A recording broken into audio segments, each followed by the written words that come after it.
Hello friends, welcome to Johnny Talks. तो आज की इस वीडियो में हम डिस्कस करेंगे एचपीएसएससी का प्रीवियस ईयर का पेपर, एचपीएसएससी के जीके के क्वेश्चन जो कि लास्ट ईयर में पूछे गए हैं।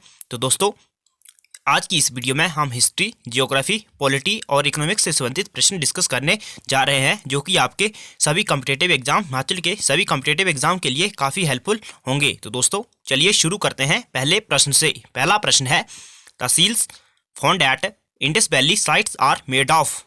सिंधु घाटी स्थलों से प्राप्त मोहर बनी थी। तो आपको बताना है दोस्तों, जो सिंधु घाटी स्थलों से मोहरें प्राप्त हुई थी वो किसकी बनी थी। तो दोस्तों, वे बनी थी स्टेटाइट की। इसका ऑप्शन जो सी है वो सही हो जाएगा, स्टेटाइट की बनी थी जो हो सिंधु घाटी स्थलों से प्राप्त मोहरें थी।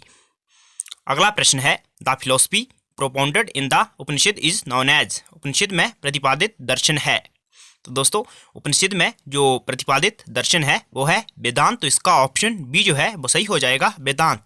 और बात करें उपनिषदों की, तो दोस्तों उपनिषदों की संख्या है 108 और उपनिषद का जो अर्थ होता है वो होता है गुरु के समीप निकट बैठकर ज्ञान प्राप्त करना, उपनिषद का अर्थ होता है। और बात करें दोस्तों सांख्य दर्शन की, तो इसके जो बोल सकते हैं जो ऋषि हैं, संस्थापक हैं, वो है आपके कपिला। और योग के हैं वो है पतंजलि। अगला प्रश्न है, the important administrative functionary in the Mauryan age were known as. Maurya युग में महत्वपूर्ण प्रशासनिक अधिकारी जाने जाते थे। तो दोस्तों, मौर्य युग में जो महत्वपूर्ण प्रशासनिक अधिकारी थे वो जाने जाते थे तीर्थ के नाम से। तो इसका ऑप्शन ए जो है वो सही हो जाएगा, तीर्थ। और बात करें जो कृषि अधिकारी होते थे दोस्तों, उन्हें सीताध्यक्ष कहा जाता था, यानी कि जो भूमि से संबंधित थे उन्हें सीताध्यक्ष कहा जाता था। अगला प्रश्न है, who founded the Chola empire. Chola साम्राज्य का संस्थापक कौन था। चोल साम्राज्य की जो स्थापना करी थी वो करी थी विजयालय ने। ऑप्शन ए सही हो जाएगा, विजयालय ने। और राजेंद्र प्रथम और दोस्तों राजराज जो चोल शासक थे ये काफ़ी प्रसिद्ध हुए थे। चोल शासक जो थे उनके पास प्रसिद्ध नौसेना थी और इन्होंने श्रीलंका पर भी अधिकार जमाया था। अगला जो प्रश्न है, the only Sultan who declared himself caliph बाज। एकमात्र सुल्तान जिसने अपने आप को खलीफा घोषित किया वह कौन था। तो दोस्तों, दिल्ली सल्तनत का एकमात्र सुल्तान जिसने अपने आप को खलीफा घोषित किया था वो था मुबारक शाह खिलजी। ऑप्शन बी जो है वो सही हो जाएगा, मुबारक शाह खिलजी। और बात करें दोस्तों अलाउद्दीन खिलजी की, तो दोस्तों अलाउद्दीन खिलजी ने सिकंदर के समान विश्व योजना बनाई थी, लेकिन उसने अलाउल मुल्क के कहने पर उसे त्याग दिया था। अगला प्रश्न है, the famous peacock throne originally belongs to. सुप्रसिद्ध जो मयूरासन मूलभूत रूप से संबंधित है। तो दोस्तों, जो हो मयूरासन था, इस पर बैठने वाला जो पहला सुल्तान था वो था शाहजहां। ऑप्शन बी सही हो जाएगा। और बात करें अंतिम सुल्तान की, जो म्यूरा सिंहासन पर बैठा था वो था आपका मोहम्मद शाह रंगीला। और 1739 ईस्वी में नादिर शाह ने आक्रमण किया था और वह म्यूर सिंहासन को लूटकर ले गया था। कोहिनूर हीरा और म्यूर सिंहासन को लूटकर ले गया था।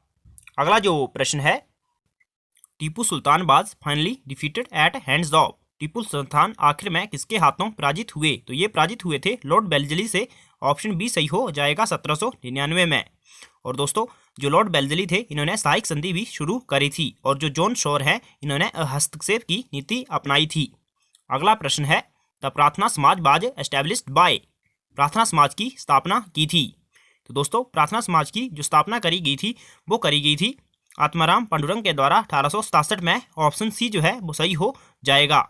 और जो राजा राममोहन राय हैं इन्होंने ब्रह्मो समाज और आत्मीय सभा की स्थापना करी थी। आप कमेंट करके बताएं ज्योतिबा फुले ने कौन सी सोसाइटी की स्थापना करी थी।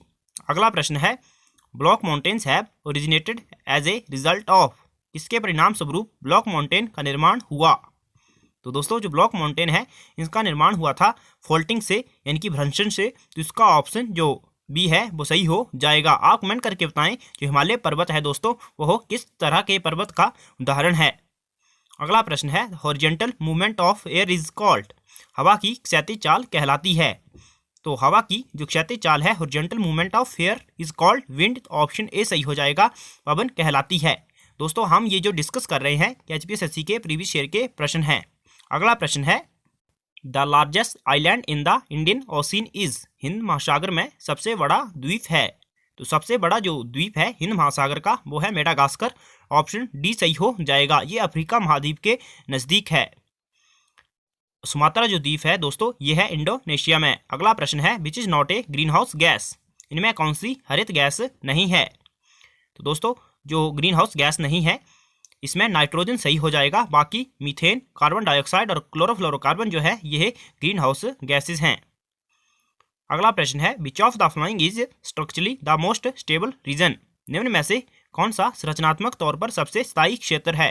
तो दोस्तों इन ऑप्शन में से जो सबसे स्थायी यानी कि स्टेबल रीजन है वो है दक्षिणी पठार। ऑप्शन बी जो है वो सही हो जाएगा, द डेक्कन प्लेट्यू। अगला जो प्रश्न है on which river are the marble falls located, किस नदी पर संगमरमर प्रपात अवस्थित है।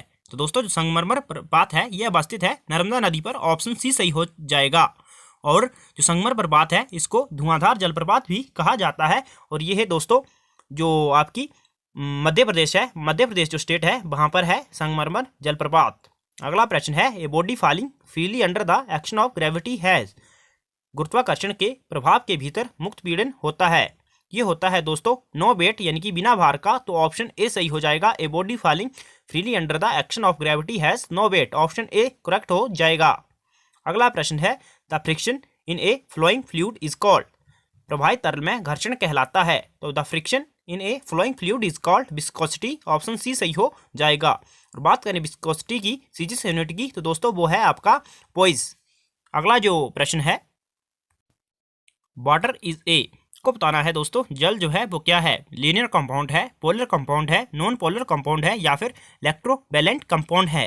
तो दोस्तों वाटर जो है वो है पोलर कंपाउंड यानी कि ध्रुवीय यौगिक। ऑप्शन बी जो है वो सही हो जाएगा। और इसका केमिकल फॉर्मूला है H2O, हाइड्रोजन के 2 अणु और ऑक्सीजन का एक अणु मिलकर वाटर बनाते हैं।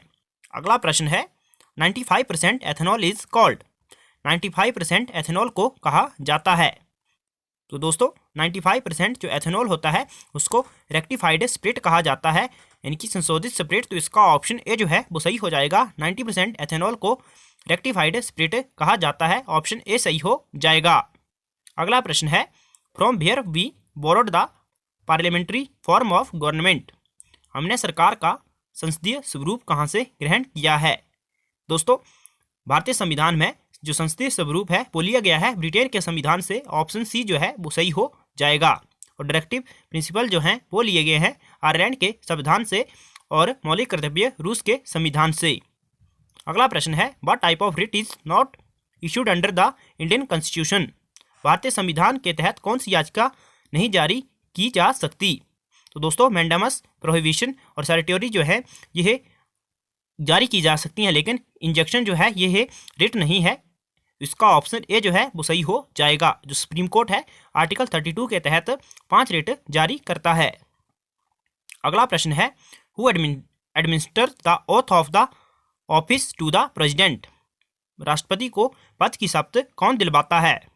तो दोस्तों राष्ट्रपति को जो अपने पद की शपथ दिलाता है वो दिलाते हैं चीफ जस्टिस ऑफ इंडिया, यानी कि राष्ट्रपति को जो मुख्य पद की शपथ दिलाती है वो दिलाई जाती है भारत के मुख्य न्यायाधीश के द्वारा। ऑप्शन ए जो है वो सही हो जाएगा। राष्ट्रपति बनने की जो मिनिमम उम्र है वो है 35 वर्ष। अगला प्रश्न है what is the retirement age of the जज ऑफ सुप्रीम कोर्ट, सर्वोच्च न्यायालय के न्यायाधीश की निवृत्ति आयु कितनी होती है।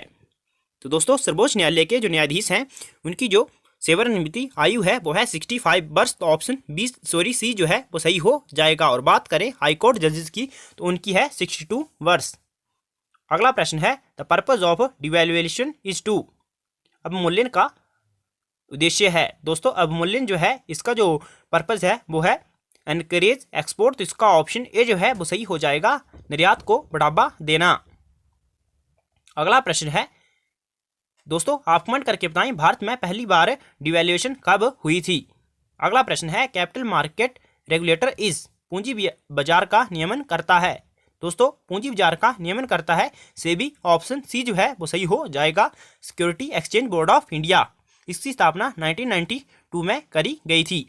और इरडा जो है दोस्तों यह जो इंश्योरेंस सेक्टर है उसका नियामक है। तो दोस्तों आज की वीडियो में इतना ही। आपको वीडियो कैसी लगी कमेंट करके ज़रूर बताएं और वीडियो को लाइक करें और अपने दोस्तों में शेयर करें और चैनल भी अवश्य सब्सक्राइब करें। Thanks for watching. God bless you all.